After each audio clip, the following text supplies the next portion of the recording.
This video is sponsored by Fantasy Football Hub. Improve your FPL game by getting access to extensive Opta data, fixture difficulty trackers, comparison tools, and comprehensive articles from the best FPL managers. Not to mention the members-only league with a £5,000 prize pool. I'll leave a link in the description box below, and you can use the code FPLTV for a 10% discount on membership. Warning, this video contains team selection and captain choices which some viewers may find offensive. Hey guys, and welcome back to FPL TV. With the 2019-20 season finally underway, let's quickly run through how my team performed in the opening game week 1. Throughout the entirety of the summer, there were two players who never left my draft squads, and those were the premium midfield duo of Mohamed Salah and Raheem Sterling. The expensive pair instantly proved their worth, with my captain Salah getting a respectable 12 points, before Sterling added a hat-trick to his already incredible record against West Ham. 44 points from 2 was an absolute dream start, but unfortunately things only went downhill from here. In goal, I was never expecting Tom Heaton to get a clean sheet away to Spurs, but it was frustrating to see other 4.5 million keepers like Matt Ryan and Nick Pope do the business, both producing big returns in game week 1. I chose to go with Heaton due to his long spell of nice fixtures now, so hopefully that comes back to reward me. But he's already 7 points behind a much more highly owned Matt Ryan, and Brighton did look very impressive.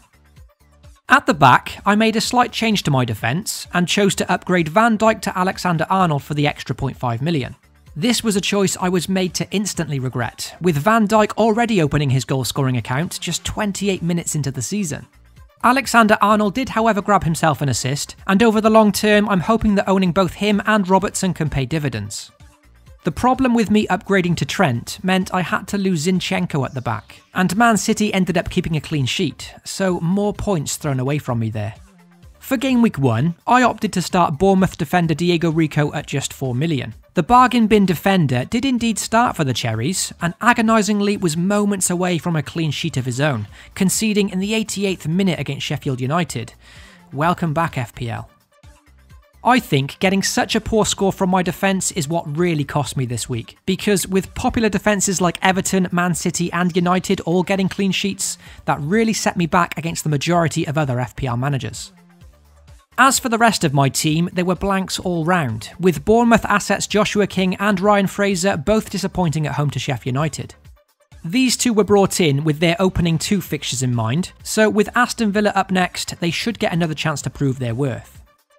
My Leicester double-up of Vardy and Perez also let me down, with them and Wolves playing out a drab 0-0 draw.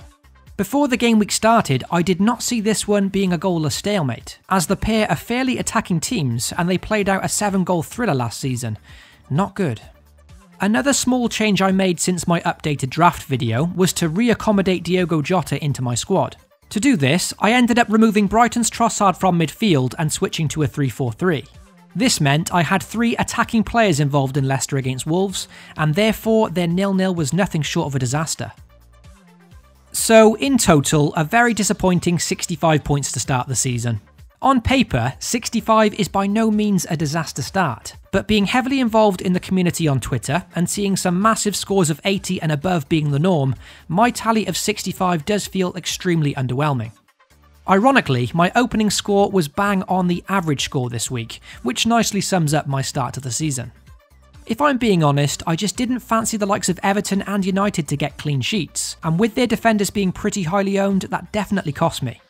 It was also a game week that saw a lot of the premium options like Aubameyang and Harry Kane produce the goods, which also didn't help. It's given me a rank of 2.7 million to kick things off, so a big mountain to climb early on. But as it's only the opening week, ranks can swing very drastically with everyone fairly close together. For this reason, I must remain patient and can better judge my squad and rank after a few more game weeks have passed. So let's now move on to game week 2, take a look at any transfer plans I may have, and then check out my team lineup for the coming weekend. Having just put this squad together, the plan was always to hold my transfer this week and then head into game week 3 with 2 free transfers at my disposal, and that's very likely what I'll still do. However, a few players definitely caught my eye during game week 1 and go straight onto the FPL watch list. The first player that's very tempting to own this game week is Norwich's Pukki.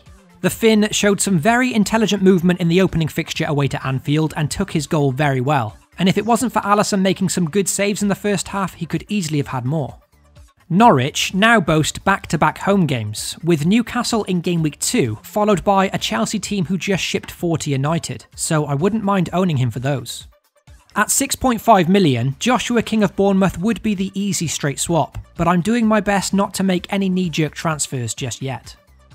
The second player heading straight onto my watch list is Villa's all-action midfielder John Mcginn, a player I did consider for my opening FPL squad. Mcginn put in an impressive display away to Spurs, bagging 1 goal and very nearly chipping in with an assist or 2. At just 5.5 million, he looks like a bargain option that I'd be happy to start for the next 8 game weeks, because Aston Villa do boast an incredible run of good fixtures now, with 7 of their next 8 games having a difficulty rating of 2 according to FPL. Without any transfers made as of yet, let's see how I'm currently lining up for game week 2.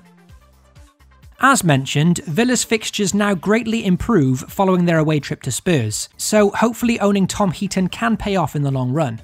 He does have a conflict of interest for me this week though, facing Bournemouth. So if he is to concede, let's hope it's a Joshua King goal assisted by Ryan Fraser and has nothing to do with Callum Wilson, who blanks and gets subbed at 59 minutes. We can dream. In defence, I'll be hoping Liverpool can keep a clean sheet on the second time of asking, because at a combined value of 14 million, I need Robertson and Trent to deliver. Let's not forget they do have the UEFA Super Cup on Wednesday evening though, so fingers crossed there's no significant injuries in that one. As for their defensive partner, I'll be utilising another one of my budget defensive options, with Diego Rico getting moved to the bench and Sheffield United's Lundstram coming in. Notably, the £4 million defender started in midfield in game week 1 and ended up creating 2 big chances for his teammate McGoldrick, therefore he was very close to getting an assist. The only small concern is that some Blades fans suggest he's still not guaranteed to start in game week 2, so I may instead have to play Max Aarons at home to Newcastle, who's my other budget defender. The rest of my team remains unchanged from last week, and considering I've pumped so much cash into midfield and up front, I'm in need of some big improvements, especially from Bournemouth and Leicester. On the bench, Wolverhampton's Dendoncker takes first spot, and the budget midfielder was extremely unlucky not to get on the score sheet himself last week, having his goal ruled out by VAR. Max Aarons takes second spot, and does have a decent looking home fixture against Newcastle in game week 2. He should pose some decent attacking threat, and I may have to play him instead of Lundstram this week. But the downside is Norwich did look very open against Liverpool, and therefore a clean sheet feels less likely for them than it does for Sheffield United. As for the captaincy in game week 2, it's once again between Mo Salah and Raheem Sterling. As things stand, I'm trying not to overthink this one and simply leave it on the Egyptian who faces Southampton. In my opinion, it's the better fixture of the two, and the Saints did just concede 3 goals to Burnley. The only issue is this UEFA Super Cup in midweek between Liverpool and Chelsea, so if he is to play 90 minutes in that one, there could be a case to give it to Sterling, who comes off the back of a hat-trick on the opening weekend. So that's my thoughts and team selection heading into game week 2. If I do confirm any transfers, I'll be sure to post about them on the FPL TV Twitter page. If you enjoyed the video, be sure to drop a like and get subscribed to FPL TV. Good luck to all of you for the next round of fixtures, FPL responsibly, and I'll catch you all very soon.